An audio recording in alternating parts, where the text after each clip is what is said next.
오늘은 신약성경 97페이지에 있는 누가복음 6장과 7장의 말씀입니다. 먼저 6장 초반에서 이제 안식일에 예수님을 따르던 제자들이 밀 이삭을 잘라 먹었던 일과 그리고 예수님께서 안식일에 회당에서 손 마른 사람을 고치신 일에 대한 내용을 이제 소개하고 있습니다. 먼저 1절부터 5절까지 이제 어떤 바리새인이 안식일에 제자들이 밀 이삭을 잘라 먹었다고 이제 예수님께 문제 제기를 하고 있는 장면입니다.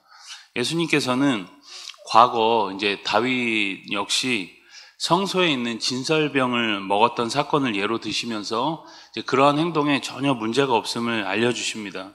그러면서 안식일의 주인이 이제 자신이라는 것을 이제 말씀해주고 계신 거죠. 그리고 이어서 보란 듯이 예수님은 이제 안식일에 손 마른 사람을 고쳐주십니다. 역시 바리새인과 서기관들이 이제 안식일에 또 병자를 고쳤다고 이제 트집을 잡는 거죠.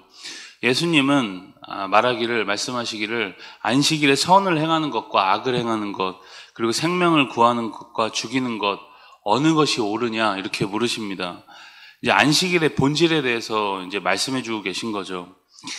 여러분 성경 전체에서 보면 이제 구약의 안식일은 이 휴식의 개념만 있었던 것이 아니라 하나님께 예배드리는 거룩한 날로 이제 제정이 됩니다. 하나님께 예배드리는 가운데 이제 구원을 베푸신 하나님을 기억하라는 것이죠. 단순히 쉬라는 말이 아닙니다. 그런데 당시 서기관과 바리새인들은 안식일에 아무것도 하지 않는 것에 이제 초점을 맞춥니다. 그것이 아니라는 겁니다. 사실 이스라엘 백성들이 이제 400년 동안 이제 노예 생활을 하면서 쉼도 모르고 하나님도 몰랐기 때문에 이제 안식일을 통해서 이제 하나님을 기억하는 훈련을 하면서 또 그 안에서 쉼을 누리는 연습을 하는 거죠. 사람을 위하여 제정하신 이제 순전히 우리를 위한 법이었다는 겁니다. 이러한 의미에서 볼 때 이제 배고픈 사람이 이삭을 잘라 먹고 또 병든 사람을 고쳐주는 일은 하나님께서 이 안식일을 정하신 근본 정신에 위배가 되지 않는다는 겁니다. 그러니까 그 안에 있는 본질을 우리가 기억해야 한다는 거죠. 우리가 성경을 볼 때 항상 이러한 관점으로 보지 않으면 성경도 이제 남을 판단하고 정죄하는 폭력의 도구가 될 수도 있다라는 겁니다. 12절부터 16절까지는 이제 산에서 밤새 기도하시고 이제 12명을 사도로 세우신 일에 대한 말씀입니다.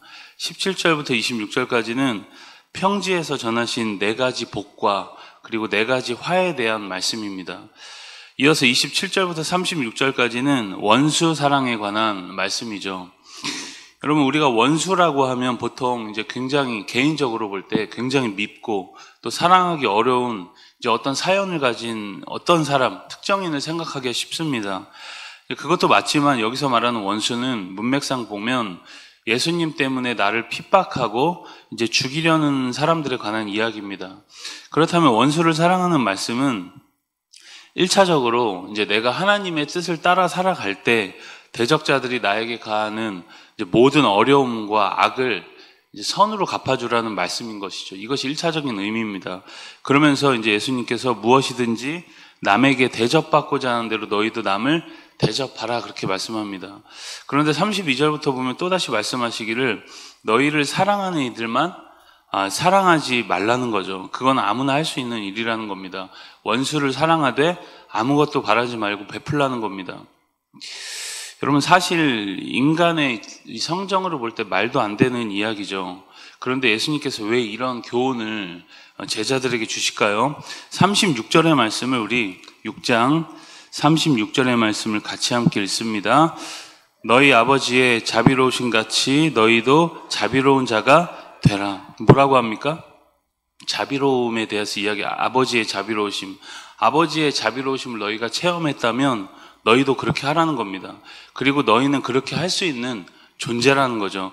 그러면서 37절부터는 비판하지 말고 자신의 눈 속에 있는 들보를 보라는 말씀입니다.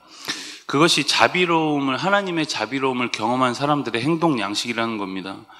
여러분 우리가 얼마나 죄인인지 스스로를 잘 알고 그런 우리를 자비로운 손으로 끝까지 돌보시고 지금도 만들어 가신 하나님을 우리가 기억한다면 우리가 이러한 행동 양식을 가질 수 있다는 거죠. 여러분, 우리가 좀 생각해 보자면 왜 그렇게 남을 비판하고 정죄를 할까요?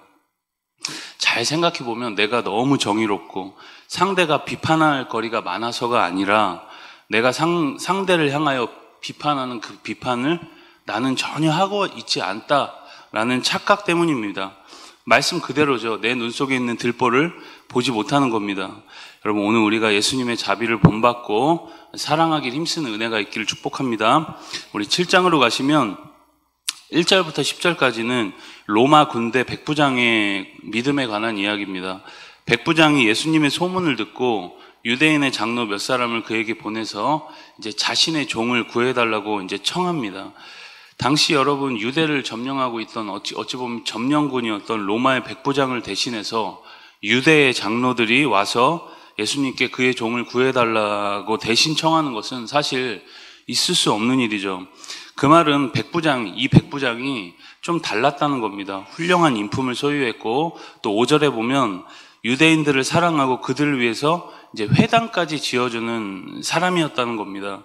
예수님이 이 유대 장로들의 청에 의해서 백부장의 집으로 향합니다. 그러나 백부장은 이제 사람을 보내서 예수님이 자신의 집에 오시는 것을 극구 사양하죠. 말씀만 하시면 말씀만 하사 내 하인을 낫게 하소서. 나도 남에 든 수하에 든 사람이요 내 아래에도 병사가 있으니 이더러 가라 하면 가고 오라 하면 오고 내 종도로 이것을 하라 하면 하나이다. 그럼 이것이 무슨 말입니까? 예수님을 굉장히 크신 분으로 그가 이해했고 그냥 예수님이 말만 하면 자신의 종이 나을 것이다 라는 그런 말씀이었습니다. 당시로서는 여러분, 이 물건 취급을 받는 종을 이렇게 배려를 하고 또 유대인들에게조차 칭송받는 훌륭한 인품을 가진 사람이자 또 예수님을 향한 굉장한 믿음을 소유한 사람이 바로 이 백부장이었다는 겁니다. 예수님은 9절에 이스라엘 중에서도 이만한 믿음을 만나보지 못했다라고 말씀합니다. 믿음과 삶이 아주 조화롭게 일치했던 이 백부장의 모습이었다는 거죠.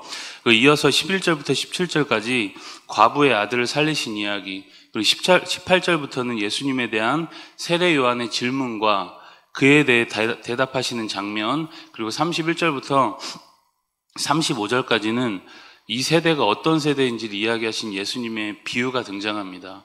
마지막으로 36절부터 시몬의 집에서 식사하신 예수님의 모습과 이 빚진 자의 비유를 통해서 중요한 가치를 알려주시는 장면입니다.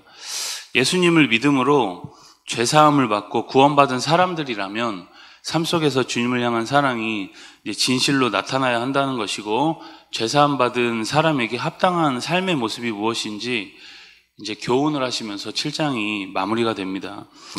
여러분, 오늘 우리가 죄사함 받은 사람들로서 합당한 삶을 살아가고 그 사랑에 감격하여 우리가 하나님과 또 이웃을 섬기고 사랑할 수 있는 주의 자녀들 다 될 수 있길 주님의 이름으로 축복합니다. 누가복음 6장과 7장의 말씀을 경청합니다. 주의 말씀은 내 발의 등이요 내 길의 빛이니이다.